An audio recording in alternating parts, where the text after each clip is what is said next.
Everything I like and don't like about the new update I will cover in this video. We got a new defense, siege machine, equipment, the ability to convert resources, as well as a bunch of quality of life changes. It is a much bigger update than February last year, but that doesn't necessarily mean that it's better. So let's go through everything one by one, starting with the new merged defense, the multi-gear tower. As a defense, I like that you can choose the option and you can tailor it as a player to what it is you need on the base. Whilst I feel the greater damage output of the cannon mode will be better overall, especially because you're not giving up the ability to attack air troops.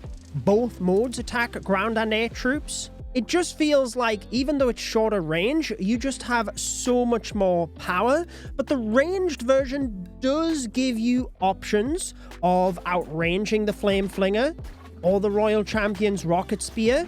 So if you are lacking in that regard, it does give you the option to have the coverage around your base. Aesthetic-wise, I think they are both fantastic, and hopefully this is one of the ways that the team are looking to continually adjust the gameplay and shake up the meta, as they've said, as they go along, because it's not just new defense and troop levels, we're actually getting a totally new type of defense, not with a Town Hall release, which is exciting.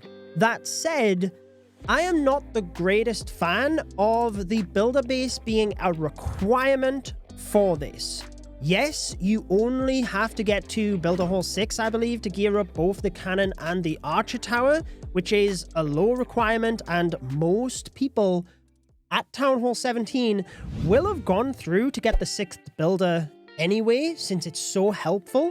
But the 6th builder is always something that is, yes, an incentive, but you don't absolutely have to do it. Moving towards Town Hall 18, this merge would be a requirement, so you would have to play the builder base to that level. It's not that big of a deal because the requirement is not high, but when you think of new and returning players, the game is already quite overwhelming on what they need to catch up with. If they do happen to know that they actually have to play through the builder base village as well to get to the highest town hall level, then I think it just adds to that, and whilst the requirement again is not a big one, I would prefer if the builder base was more of an encouragement to play it. Make the builder base as fun as it is so people want to play the builder base. Don't make it an absolute requirement to progress through the home village. I am sure Supercell have thought through a lot of things, looked at a lot of data,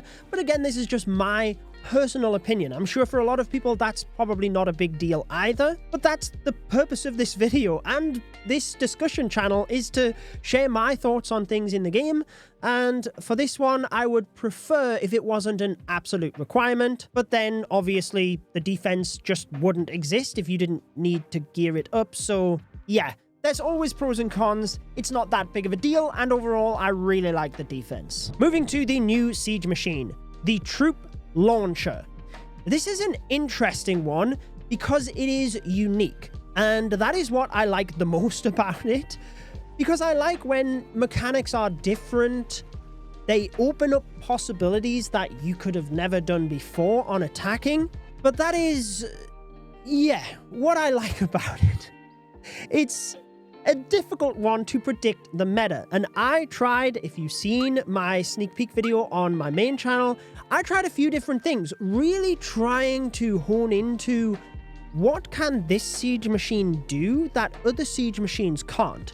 Because I think if you're just using supportive troops on the outside of the base, you're better off using the siege barracks. If you want to drop Yetis into the base, well then you can use the Yeti blimp technique, or likewise, there's always an alternative, better siege machine, in my opinion, than the troop launcher. However, even when I tried those methods of funneling both sides of the base since it has unlimited range. No other troop can do that. It always came down to the fact that I feel there was a better option with other siege machines. And this is fine as well, by the way. Anything added to the game, whether it's a troop spell, siege machine, equipment, they don't all have to be at the height of the meta.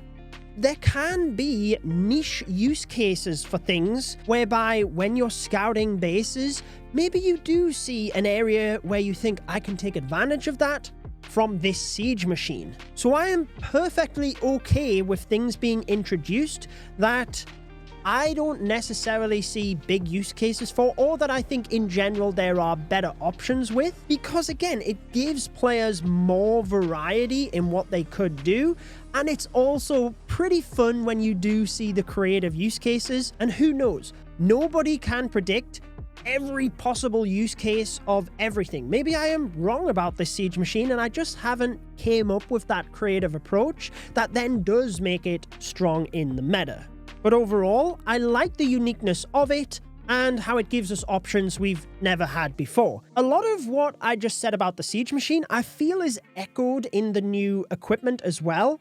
The metal pants for the minion prince. This is one that I think is actually a good piece of equipment. It's just that it doesn't synergize well with the other options we already have, because the metal pants basically blocks a huge amount of damage for a set period of time. But if you were to pair that with the henchman puppet, the henchmen are out in front, tanking for your minion prince anyway, and should you pair it with the dark orb, you are freezing the defenses and therefore are mitigating damage anyway. But as a piece of equipment in itself, I think the stats of it are actually really good, and this is where I think it could come into play in the future. Now, this is me totally speculating. I have zero idea of other minion prince abilities, other than that when I interviewed Ferry, he said that we could expect the minion prince to catch up on common equipment first.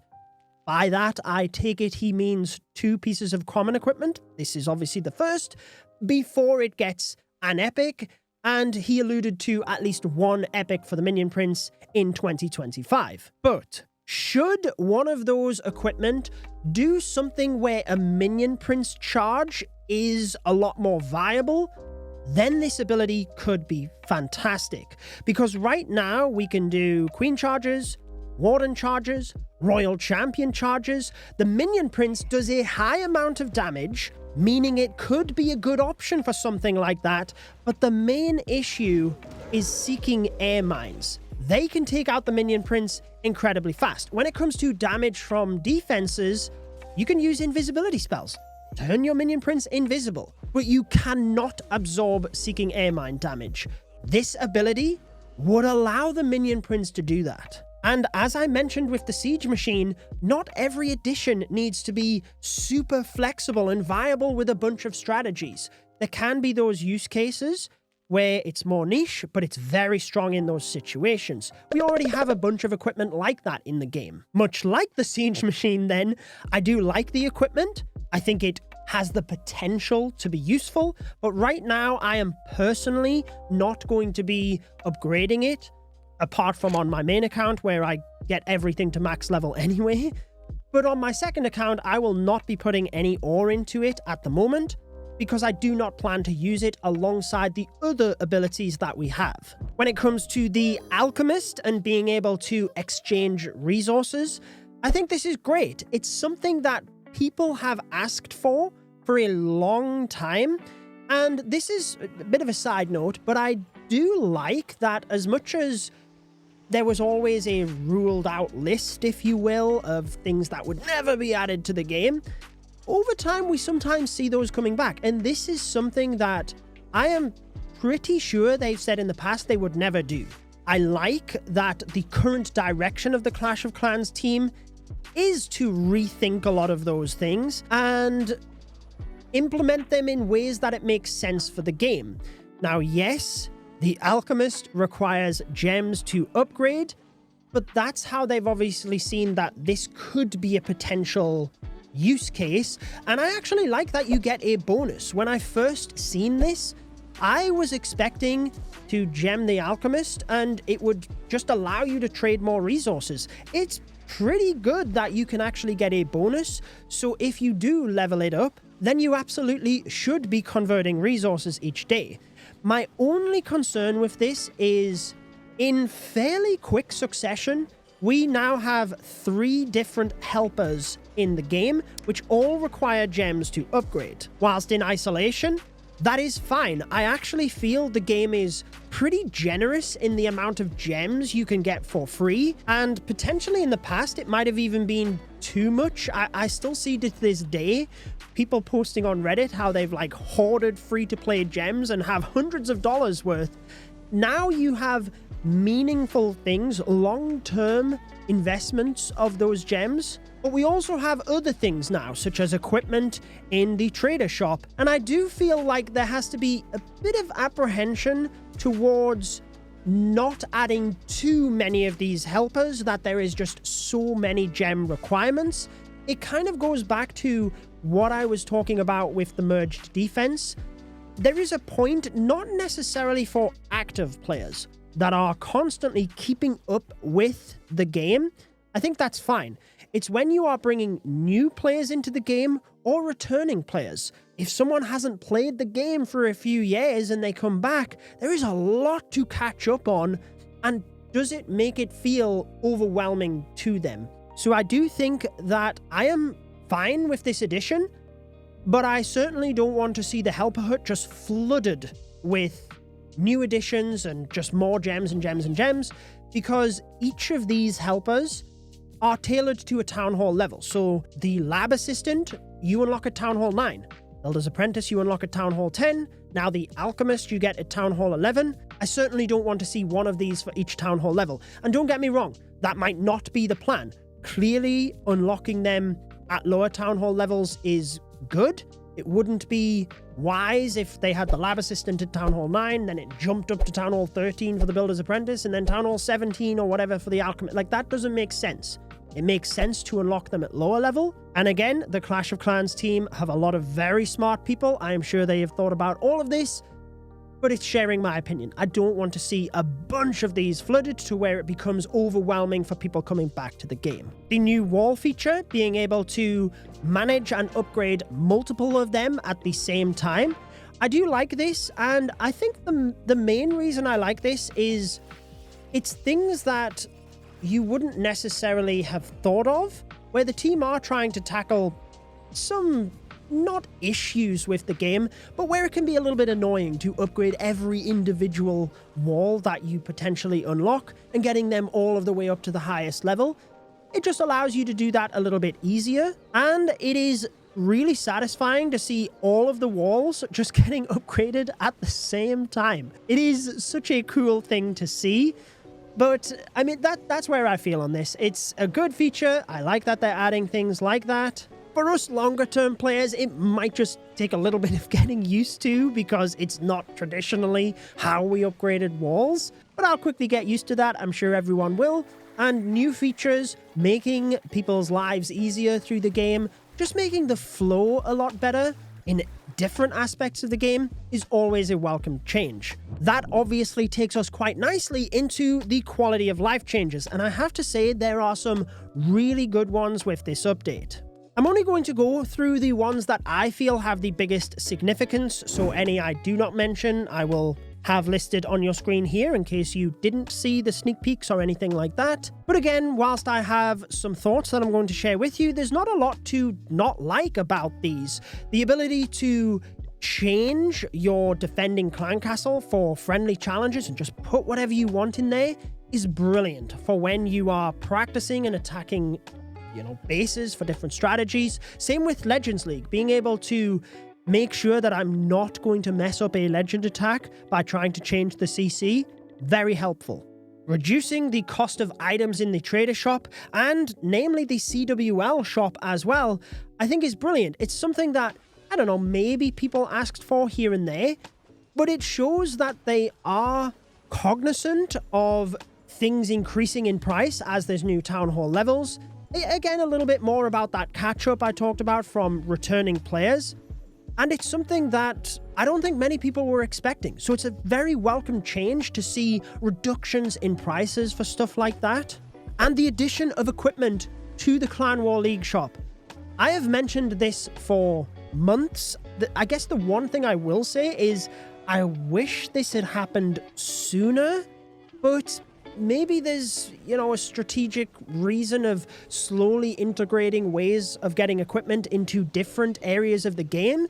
I like that they are continuing to expand that, because clearly as more epic equipment is added, then there needs to be more ways to get it, again, for new and returning players to be able to catch up and not feel as overwhelmed. For more active players, we're able to keep on top of it, certainly a little bit better, but having more options is certainly good. More of these added to chests as rewards as well. I know we don't get the chests very often, or at least not as often as I had initially thought we might when they were first revealed. Having the possibility of getting more epic equipment as rewards from the chest is clearly a good thing, and they also increased some of the loot possibilities from there as well. A builder no longer being required to remove obstacles, welcome change, and a reduction in training time to a bunch of troops. I believe this was to try and synchronize armies a bit better with hero regeneration time so that everything trained at the same point. Again, what is not to like about that?